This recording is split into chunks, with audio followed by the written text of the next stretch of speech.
Well, I do think it would be an understatement to say that Harry and Meghan are dominating the headlines for the past, I would say, 4 or 5 months. Just dominating. It is just like they've just taken a bulldozer and they've just driven right through everything. And it's just their game right now. It's their game right now.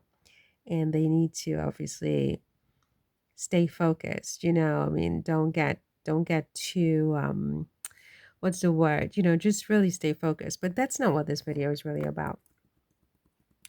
This video is really about the fact that I believe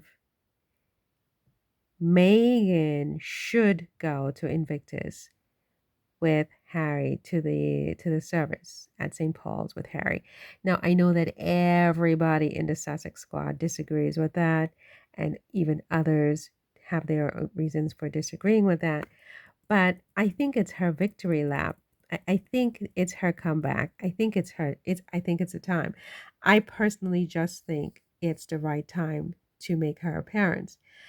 They tried to crush this girl. They did everything to crush her, to destroy her marriage for the past 5 years and her relationship for the past 7 or 8 years. There is nothing that these people didn't do in the press, on social media, in her family, the works. It was an all hands on deck effort to completely destroy and annihilate this girl. And it's still their, you know, secret or not so secret aim, as Tom Bauer confessed just the other day in one of his interviews, that until Harry and Meghan are destroyed socially, that the royal family, I guess, can't thrive, to paraphrase his direct quote. And so they are on a vendetta. There's no question about it. But I think what I have learned about Meghan and Harry, but especially Meghan, is that she's no, shrinking violet. Okay. She's not weak. On the contrary, she's very, very strong. And she doesn't, she picks her battles. She doesn't sort of wade into every mess, like, I mean, if I were in her place, I'd be suing everybody and their mother, starting with my half sibling, both of them really, but one in particular. I mean, it just would be nuclear a long time ago. And she could not be bothered. I mean, she picks her battles. And I don't think that's an accident. I think, she's a warrior, right? She's a warrior. She knows how to pace herself. And I admire that. I think it's great. But I think that coming to, oh, I should say going, because I'm not there, so I can't say coming.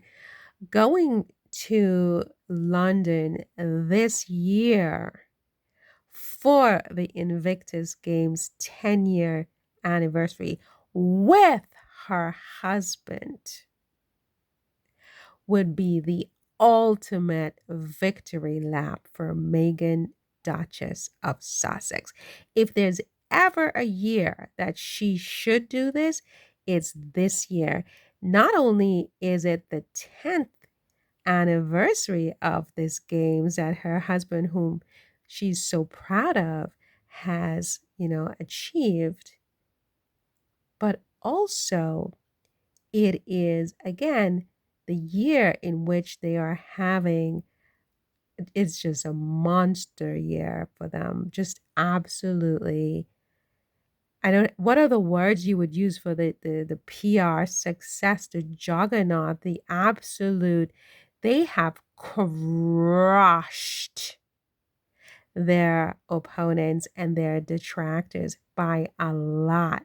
There's I mean, it's not even that they left dust in their wake. There just is nothing. Like, they have eviscerated them, right? And that's why this is the year she proudly should walk with her head held high. Toxic people or no toxic people. Don't you understand? These people are like water on a duck's back with this girl. She does not care. They have no impact on her, and they should have no impact on her standing next to her husband in this very pivotal year of the Invictus Games. I don't see how she even considers not going. This is not something to which she was invited by her enemies. This is a triumphant moment for her husband. God damn it, go and wear red. I'm like, I mean, wear a red dress. Something unforgettable, lady in red, and standing next to all these people in their black, and she's just triumphant. Ah, gosh, I mean, I hope there's somebody on her team who will advise her of it's just critically important. It's like, if there's ever a year and ever a time that she should be next to Harry, it's this year, this time in London on the 10th anniversary of the Invictus Games, and these toxic losers. By the way, they will be at the King Charles is having a garden party, and they will all be covering King Charles, Camilla, and maybe even Kate will make an appearance at the garden party. They won't even be at St. Paul's, right? Because we know that everybody at St. Paul's is completely irrelevant.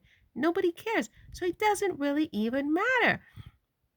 But that said, she should not let any of these people stop her from being at her husband's side for this event. I really feel strongly about it. I mean, so long as the security issues are ironed out, of course, right? I would have gone with my husband and I would have worn red. Lady in red. Yay, yay, yay. Oh my God, those people are going to send me some comments. It's don't sing with me, cheek to cheek. Okay. Meghan. Anyway, we think alike. I suspect she's going to go. She has to go. How do you not go?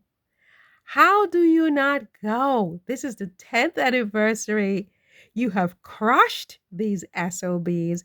Every last, I mean, even Piers Morgan doesn't have a job anymore. They're dead. They're gone. They're sick. It's over.